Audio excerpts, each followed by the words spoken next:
ದೇಶದ ಮೊದಲ ಉಪ ಪ್ರಧಾನಿ ಹಾಗೂ ಗೃಹ ಸಚಿವ ಸರ್ದಾರ್ ವಲ್ಲಭಭಾಯ್ ಪಟೇಲ್ ಜನ್ಮದಿನದ ಪ್ರಯುಕ್ತ ಬೆಳಗಾವಿ ನಗರದಲ್ಲಿಂದು ವಂದೇ ಭಾರತ್ ಆತ್ಮನಿರ್ಭರ ಭಾರತ್ ಘೋಷವಾಕ್ಯದಡಿ ಏಕತಾ ನಡಿಗೆ ಆಯೋಜಿಸಲಾಗಿತ್ತು.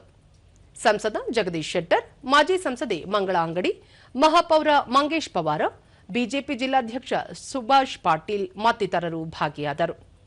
ಛತ್ರಪತಿ ಶಿವಾಜಿ ಮಹಾರಾಜ ಉದ್ಯಾನವನದಿಂದ ಆರಂಭವಾದ ನಡಿಗೆ ಕಪಿಲೇಶ್ವರ ಮಂದಿರ, ತಿಲಕ ಚೌಕದ ಮೂಲಕ ಸಂಭಾಜಿ ಮಹಾರಾಜ ಚೌಕದಲ್ಲಿ ಕೊನೆಗೊಂಡಿತು.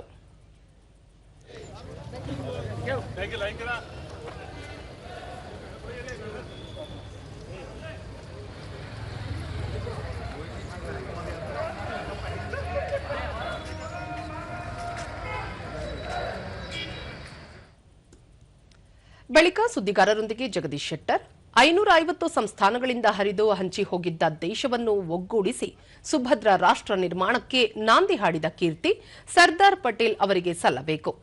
ಸ್ವಾತಂತ್ರ್ಯ ಹೋರಾಟಗಾರರ ತ್ಯಾಗ ಮತ್ತು ಬಲಿದಾನಗಳಿಂದ ನಾವಿಂದು ಸ್ವಾತಂತ್ರ್ಯದ ಸವಿ ಅನುಭವಿಸುತ್ತಿದ್ದೇವೆ ಎಂದು ಹೇಳಿದರು.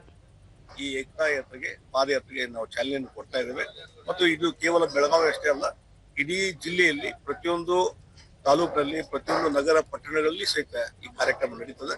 ಇದರ ಮುಖಾಂತರ ಸರ್ದಾರ್ ವಲ್ಲಭಭಾಯ್ ಪಟೇಲ್ರ ಒಂದು ಅವರ ನೆನಪು, ಅವರ ಒಂದು ಕಾರ್ಯ, ಅವರ ಒಂದು ಸಾಧನೆ ಇವತ್ತು ಜನರಿಗೆ ಮುಟ್ಟಿಸುವಂತ ಕೆಲಸ ನಾವು ಮಾಡ್ತಾ ಇದ್ದೇವೆ.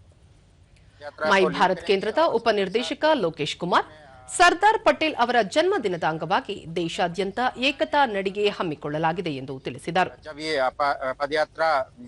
एकता नगर में जाकर के समाप्त होगी 6 दिसंबर को। वहां पर हमारे माननीय उपराष्ट्रपति जी इसमें सम्मिलित होंगे और ये पदयात्रा पूरे देश में सरदार साहब के जो विजन था एक भारत श्रेष्ठ भारत, इस बार उसको हम एक भारत आत्मनिर्भर भारत की थीम पर ये पदयात्राएं आयोजित कर रहे हैं. ಎನ್ಎಸ್ಎಸ್ ಶಿಬಿರಾರ್ಥಿ ಸವಿತಾ, ಸ್ವಾತಂತ್ರ್ಯ ಹೋರಾಟಗಾರರ ತ್ಯಾಗ ಮತ್ತು ಹೋರಾಟಗಳನ್ನು ತಿಳಿಸುವ ಉದ್ದೇಶದಿಂದ ಆಯೋಜಿಸಿರುವ ಏಕತಾ ನಡಿಗೆ ಜನತೆಯಲ್ಲಿ ಜಾಗೃತಿ ಮೂಡಿಸಲಿದೆ ಎಂದು ಹೇಳಿದರು.